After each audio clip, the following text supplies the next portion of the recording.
வணக்கம் நண்பர்களே, இன்றைய ராசி பலன்களை இந்த பதிவில் பார்க்கலாம். இன்று 10ஆம் தேதி செப்டம்பர் மாதம் 2025. இன்றைய கிழமை புதன்கிழமை. இன்று கோச்சாரத்தில் சந்திரன் மீன ராசியில் ரேவதி நட்சத்திரத்தில் இருக்கிறார். மாலை 4 மணி 3 நிமிடம் வரை மீன ராசியில் ரேவதி நட்சத்திரத்திலும் 4 மணி 3 நிமிடத்திற்கு பிறகு மேஷ ராசிக்கு சந்திரன் மாற்றம் அடையக்கூடிய நிலையும் இருக்கிறது. ஸோ இன்று ஆல்மோஸ்ட் காலையிலிருந்து மாலை வரை பணிக்கான நேரமாக இன்று பார்க்கும் பொழுது புதன்கிழமையாக இருக்கக்கூடிய நிலையும் சந்திரனும் புதனுடைய நட்சத்திரத்தில் இருக்கக்கூடிய நிலையும் ஒரு அற்புதமான நிலை. நேற்றைய நாள் செவ்வாயுடைய ஆளுமையாக 9ஆம் தேதி அனைத்து விதத்திலும் 9ஆம் தேதியாகவும் செவ்வாயுடைய கிழமையாகவும் இருந்தது. கண்டிப்பாக இது அந்த கிரகத்தினுடைய ஆளுமையை அதிகரித்து கொடுக்கக்கூடிய நிலை. அதே போல் இன்று புதனுடைய கிழமையாக கோச்சார சந்திரன் புதனுடைய நட்சத்திரத்திலும் செல்வது இது ஒரு தனித்துவமான ஒரு சிக்னிஃபிகன்ஸை கொடுக்கும் அப்படின்னு நம்ம எடுத்துக்கொள்ளலாம். இப்பொழுது மேஷம் முதல் மீனம் வரை 12 ராசிகளுக்கு பலன்களை பார்க்கலாம். மேஷ ராசிக்கு முதல் ராசியாக பார்க்கும் பொழுது புதனுடைய சாரத்தில் செல்லக்கூடிய ஒரு சந்திரன் விரயஸ்தானத்தில் இருக்கக்கூடியது பணிக்காக ஒரு சிறந்த நாளாக இருக்கும். உத்தியோகத்தில் உள்ளவர்களுக்கு ரொம்ப லாபமான நிலை. உத்தியோகத்திற்கான சில பிரயாணங்கள், அலைச்சல்கள், அதனால் லாபங்கள், அலைச்சல்களால் சோர்வுகள், இது அனைத்தும் ஏற்படக்கூடிய நல்ல நிலை. பொருளாதாரம் அப்படின்னு பார்க்கும் பொழுது நல்ல ஒரு வளர்ச்சியான நிலையும், பணியில் ஒரு நல்ல ஒரு கௌரவமான உயர்வான ஒரு நிலை, வளர்ச்சியான காலகட்டம்னே சொல்லலாம். தொழில் ரீதியிலாகவும் நிறைய வெளிநாட்டு விஷயங்களாக லாபமான பிரயாணங்களாக நடக்கும். அதே சமயம் கண்டிப்பாக ஆரோக்கியத்தில் தொடர்ந்து இவங்களுக்கு சரியாக பார்த்து கொள்வது, சூழலுக்கு ஏற்றாற் போல பார்த்து கொள்வது நல்ல நிலை. சில சுபவிரயங்களும் நடக்கக்கூடிய நிறைய வாய்ப்பாக இருக்கும். வீட்டிற்கு தேவையான மின்சாதனங்கள் ஏதாவது வாங்கி நீங்கள் மகிழணும் அப்படின்னா இந்த விரய காலத்தில் உங்களுக்கு தேவையானதை வாங்கி கொள்ளலாம். அடுத்தது ரிஷபராசி நண்பர்களுக்கு இவங்களுடைய 5 குடையவராக இருக்கக்கூடிய அற்புதமான சுபகிரகமுடைய கனெக்ஷனாக அந்த புதன் இருப்பது, அந்த லாபஸ்தானத்தில் இருக்கக்கூடிய அந்த சந்திரன் சுக்கிரனுக்கு உச்சமாக வரக்கூடிய வீடு, இது ரொம்ப நல்ல ஒரு நிலை. ரிஷபராசி நண்பர்களுக்கு காரியங்கள் எல்லாமே தொட்டது துலங்கும், நினைத்தது நடக்கும், ஜெயிக்கக்கூடிய நல்ல நிலை. அற்புதமான ஒரு நீண்ட நாள் விருப்பங்கள் எல்லாமே நிறைவேறக்கூடிய அளவிற்கு நல்ல ஒரு அதிர்ஷ்டமான நாள் அப்படின்னு சொல்லலாம். ஆனாலும் புத்தியில் ஏற்படக்கூடிய சில விஷயங்களில் முடிவெடுக்கும் பொழுது சற்று நிதானம், குழந்தைகளோடு வாக்குவாதம் இல்லாமல் இருப்பது ஒரு நல்ல நிலை. இது குழந்தை ஸ்தானம் புத்தி ஸ்தானத்திற்கான அந்த கன்னிக்கு பாதக வீட்டில் அமைந்திருக்கக்கூடிய சந்திரனாக இருப்பது சிறிது நம்ம அதுக்கு ஒரு 20% வெயிட்டேஜ் கொடுப்பது ஒரு நல்ல பலனை கொடுக்கும். மற்றபடி பணியில் ஒரு பிரமாதமான ஏற்றம், தொழில் லாபம், நினைத்தது நடக்கும். இது பணி தொழில் தொடர்பான விஷயங்களுக்கான ஒரு காரிய வெற்றியை அவங்களோட சூழலுக்கு ஏற்றாற் போல எல்லா விதத்திலும் கொடுக்கக்கூடிய ஒரு நல்ல நிலை. அடுத்தது மிதுன ராசி நண்பர்களுக்கு பார்க்கலாம். மிதுனத்திற்கு 10ஆம் வீட்டில் இருக்கக்கூடிய கேந்திர பலத்தோடு இருக்கக்கூடிய சந்திரன் மிதுன ராசியுடைய அதிபதி புதனுடைய நட்சத்திரமாக வரக்கூடிய அந்த ரேவதி நட்சத்திரத்தில் செல்வது பிரமாதமான இடமாற்றங்களுக்கான சில நிலைகள் ஏற்படலாம். அற்புதமான தொழில் வளர்ச்சியாக இருக்கும். உத்தியோகத்தில் ஒரு நல்ல ஏற்றமான நிலையாக இருக்கும். ஆனால் தாயாருடைய ஆரோக்கியத்தில், தன்னுடைய ஆரோக்கியத்தில் ஓரளவிற்கு அக்கறையாக இருப்பது இவங்களுக்கு நல்ல பலன்களை கொடுக்கும். அடுத்தது கடகராசி நண்பர்களுக்கு பார்க்கலாம்.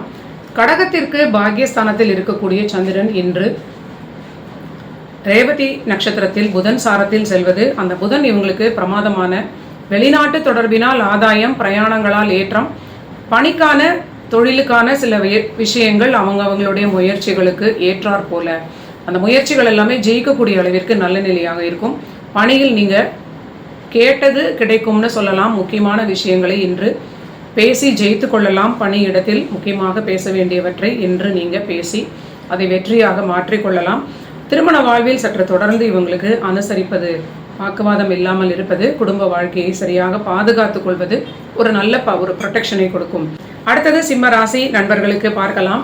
சிம்மத்திற்கு இன்று முழுவதும் சந்திராஷ்டமம் இருப்பது குடும்ப வாழ்வை குறிக்கக்கூடிய 2ஆம் அதிபதியான 11ஆம் அதிபதியாக வரக்கூடிய மற்றொரு ஆதிபத்திய அந்த கிரகமாக வரக்கூடிய புதன் சாரத்தில் செல்லக்கூடிய சந்திராஷ்டமமாக இருப்பது கண்டிப்பாக பிடிவாதம் இல்லாமல் ஓரளவிற்கு இன்று உங்களுடைய விஷயங்களை எல்லாமே சரியான முறையில் இன்று எப்படியெல்லாம் உங்களுக்கு அந்த விஷயம் நடந்தால் பரவாயில்லை அப்படின்னு ஒரு காம்ப்ரமைஸாக இருக்கிறதோ அது போன்ற முடிவுகளை எடுப்பது நல்ல நிலை. ஓவராலாக பிடிவாதத்தை தவிர்த்து கொள்ள வேண்டிய நாளாக இன்று இருக்கலாம். குடும்ப வாழ்விலும் சற்று அதிக பொறுமை, நிதானம் தேவைப்படக்கூடிய ஒரு நாள்.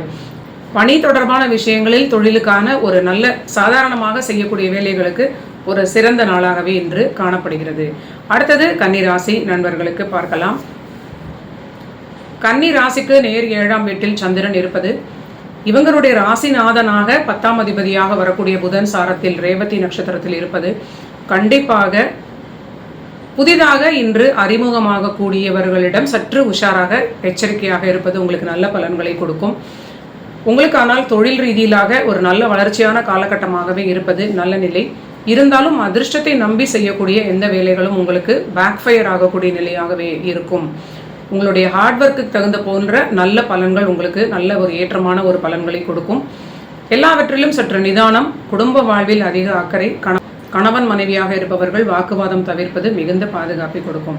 அடுத்தது துலாம் ராசி நண்பர்களுக்கு பார்க்கலாம். துலாம் ராசிக்கு 10 கூடிய சந்திரன் 6ஆம் வீட்டில் இருப்பது பணியில் வளர்ச்சி, தொழிலில் லாபம் என்று சொன்னாலும் இந்த பணி தொழிலுக்காக நிறைய இவங்களுக்கு அலையக்கூடிய, ஹார்ட் ஒர்க் பண்ணக்கூடிய, ஒரு ஓவர் ஒர்க் பண்ணக்கூடிய காலகட்டமாக இது இருக்கலாம். கண்டிப்பாக ஆரோக்கியத்தில் அதிக அக்கறையும் ஓய்வெடுப்பதில் முக்கியத்துவம் கொடுப்பதும் நல்ல ஒரு பலனை கொடுக்கும். நல்ல லாபமான காலகட்டம், பொருளாதார ஏற்றம் இதெல்லாமே சிறப்பாக இருக்கிறது. திருமண வாழ்விலும் இவங்களும் தொடர்ந்து விட்டு கொடுப்பது, வாழ்க்கை துணை ஆரோக்கியத்தில் அதிக அக்கறை காட்டுவது நன்மைகளை கொடுக்கும். அடுத்தது விருச்சிக ராசி நண்பர்களுக்கு பார்க்கலாம். விருச்சிகத்திற்கு 5ஆம் வீட்டில் இருக்கக்கூடிய சந்திரன் இன்று அஷ்டமாதிபதி சாரமாக புதன் சாரத்தில் இருப்பது கண்டிப்பாக மனதில் சற்று நிதானமாக இருக்க வேண்டிய ஒரு நாள். தொடர்ச்சியாக இவங்களுக்கு எப்பவுமே இந்த மாதிரி பலன் சொல்வது போலவே எனக்கு தோன்றுகிறது. ஏனென்றால் 5 கூடியவரான அந்த குரு கிரகம் மறைந்திருப்பது, சுயசாரத்தில் செல்வது கண்டிப்பாக பேச்சில், உணவில், குடும்ப வாழ்வில், குழந்தைகளோடு இருக்கக்கூடிய ரிலேஷன்ஷிப்பில் எல்லாவற்றிலும் நீங்கள் கொஞ்சம் இந்த காலகட்டத்தில் அனுசரிப்பது உங்களுக்கு நல்ல பாதுகாப்பையே கொடுக்கும். விட்டு கொடுப்பது என்றுமே கெட்டுப்போவதில்லை அப்படிங்கிறது கூட நம்ம எடுத்துக்கொள்ளலாம். புதிய முதலீடுகள் ஒரு நல்ல வளர்ச்சியான தொழிலை கொடுக்கும். ஆனாலும் முதலீடுகளில் சற்று நிதானம் உங்களுக்கு உதவும். ஆரோக்கியத்தில் கண்டிப்பாக அலட்சியம் இல்லாமல் பார்த்துக்கொள்வது ஒரு பாதுகாப்பை கொடுக்கும். அடுத்தது தனுசு ராசி நண்பர்களுக்கு பார்க்கலாம். தனுசு ராசிக்கு 4ஆம் வீட்டில் இருக்கக்கூடிய சந்திரன் 7ஆம் அதிபதி சாரத்தில் இருப்பது திருமண வாழ்வில் ஓரளவிற்கு இது ஒரு இணக்கமான நிலையாக இருக்கும். வாழ்க்கை துணையுடைய தொழில் லாபம், நல்ல ஒரு பணி ஏற்றம், வளர்ச்சியான நிலை அவர்களுக்கு பிரயாணங்களாக இருக்கும். உங்களுக்கும் சில பிரயாணங்களாக இருக்கலாம். ஸோ இது ஓரளவிற்கு திருமண வாழ்வில் அவ்வப்பொழுது ஒரு பிரிவினையை கொடுப்பதற்கும் வாய்ப்பாக இருக்கக்கூடிய ஒரு அமைப்பு. ஆனால் பொருளாதாரத்தில் குடும்பத்திற்கு தேவையான அதைவிட அதிகமான பொருளாதார நிலை, நல்ல ஒரு சர்ப்ளஸ் வருமானமாகவே இருப்பது நல்ல பலன்கள். தொடர்ந்து தனுசு ராசி தன்னுடைய ஆரோக்கியத்திலும் திருமண வாழ்வில் வாழ்க்கை துணை ஆரோக்கியத்திலும் அக்கறை காட்டுவது நன்மை அளிக்கும். அடுத்தது மகர ராசி நண்பர்களுக்கு பார்க்கலாம். மகரத்திற்கு இன்று பணி ரீதியிலான விஷயங்களுக்கு ஒரு விபரீத ராஜயோகமான நிலை, அற்புதமான பணி ஏற்றம், பணி தொழில் ரிலேட்டடான விஷயங்களில் இன்று நல்ல ஒரு வளர்ச்சியான, ரொம்ப திருப்தியான நாளாக இன்று இருக்கக்கூடிய நல்ல நிலை. கண்டிப்பாக குடும்ப வாழ்வில் கணவன் மனைவி வாக்குவாதம் தவிர்ப்பது மகரத்திற்கு மிகுந்த உதவியாக இருக்கும். 7ஆம் வீட்டில் இருக்கக்கூடிய சுக்கிரனும் அதே புதனுடைய ஆயில்யத்தில் செல்வது, அந்த 7ஆம் வீட்டிற்கு பாதகாதிபதியாக அதே சுக்கிரன் இருப்பது திருமண வாழ்வில் பஞ்சாயத்து செய்வதற்காக யாரும் உள்ளே வராமல் நீங்கள் பார்த்துக்கொள்வது மகரத்திற்கு மிகுந்த பாதுகாப்பை கொடுக்கும். அடுத்தது கும்பராசி நண்பர்களுக்கு பார்க்கலாம். கும்பராசிக்கு 2ஆம் வீட்டில் இருக்கக்கூடிய சந்திரன் அற்புதமான ஒரு பூர்வ புண்ணிய பலத்தின் அடிப்படையில் கொடுத்த வாக்கை காப்பாற்றக்கூடிய நல்ல பலன்களை கொடுக்கலாம். ஆனால் சற்று அலைச்சல்களை கொடுத்து அந்த வாக்கை நீங்கள் நிறைவேற்றக்கூடிய நிலையாக இது இருக்கும். ஓரளவிற்கு சூழலுக்கு ஏற்றாற் போல வாக்கு கொடுப்பது உங்களுக்கு ஒரு பாதுகாப்பை கொடுக்கும். பணியில் உயர்வு, நல்ல ஒரு மனதில் நிம்மதி, உயர்ந்த வருமானம் இதெல்லாமே நல்ல ஒரு ஏற்றமான நிலை. பணிச்சுமை அதிகமாக இருக்கும். கண்டிப்பாக ரொம்ப ஓவர் பேர்டன் உங்கள் தலையில் கட்டுவதற்குடைய வாய்ப்பாகவும் இது இருக்கலாம். ஓரளவிற்கு நிதானமாக உங்களை சுற்றி என்ன நடக்கிறது அப்படின்னு நீங்கள் பார்த்து கொள்வது, கவனமாக சில விஷயங்களில் தப்பித்துக் கொள்வதற்கு அலர்ட் மோடில் இருப்பது கும்பத்திற்கு மிகுந்த பாதுகாப்பை கொடுக்கும். அடுத்தது மீன ராசி நண்பர்களுக்கு பார்க்கலாம். மீனத்திற்கு ஜென்ம ராசிக்குள் சந்திரன் இருக்கிறார். புதன் சாரத்தில் செல்வது இவங்களுக்கு அந்த புதனை பாதகாதிபதியாக வருவது கண்டிப்பாக முதல் குழந்தை வகையில் சற்று கவனம் தேவை. மனதில் இன்று சில சஞ்சலங்கள் ஏற்படலாம். மனதில் இன்று நினைத்த காரியங்களை முடிப்பதற்கு அதிக அலைச்சல்கள், ஒரு சிரமமான நிலையாக இருப்பதற்கு அதிக வாய்ப்பாக இருக்கிறது. ஓவர் கான்ஃபிடென்ஸை தவிர்ப்பது, மன ஆரோக்கியத்தில் அதிக முக்கியத்துவம் கொடுப்பது, திருமண வாழ்விலும் தொடர்ந்து அனுசரித்து செல்வது மிகுந்த பாதுகாப்பை மீன ராசிக்கு கொடுக்கும். நன்றி நண்பர்களே. இதுதான் செப்டம்பர் மாதம் 10ஆம் தேதி 2025 புதன்கிழமைக்கான தினப்பலன்கள். நீங்கள் எல்லோரும் என்னுடைய சேனலை சப்ஸ்கிரைப் பண்ணிவிட்டு தொடர்ந்து பாருங்கள். மீண்டும் நாளைய பதிவில் சந்திக்கலாம்.